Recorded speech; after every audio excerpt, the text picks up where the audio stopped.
Mesdames et messieurs, bonjour. Vous êtes sur le journal télévisé du pôle d'activité francophone. Merci de nous rejoindre. Aujourd'hui, nous allons regarder ensemble un reportage sur la 10e formation sur la méthodologie de l'enseignement du français et de la biologie. L'antenne de Vientiane de l'Agence universitaire de la francophonie a organisé du 12 au 16 mai 2014 une formation méthodologique destinée à des enseignants francophones de français et de biologie.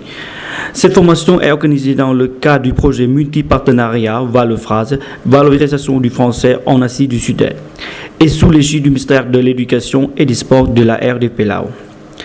La formation dont le thématique de cette année portait sur le développement durable a eu lieu dans les locaux du pôle d'activité francophone sur le campus de Dongdo.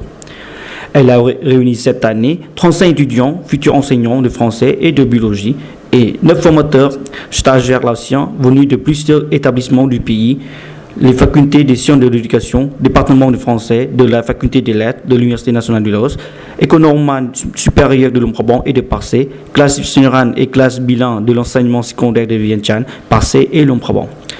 L'objectif de cette année continue qui se déroule pour la 6e année consécutive est de renforcer les compétences méthodologiques de ces enseignants engagés dans la réforme des programmes de ces deux disciplines dans les écoles normales supérieures et qui vont avoir la charge de former les collègues.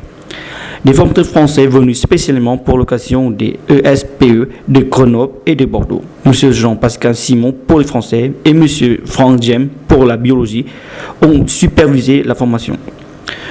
Tous deux sont des spécialistes de la formation des maîtres dans leur discipline, connaissent maintenant bien le Laos et les questions qui s'y posent en termes de formation. Les résultats de cette formation, animés par des formateurs laotiens et supervisés par des formateurs français, sont très positifs. Les participants comme les formateurs se sont fortement impliqués et les objectifs proposés ont pu être atteints.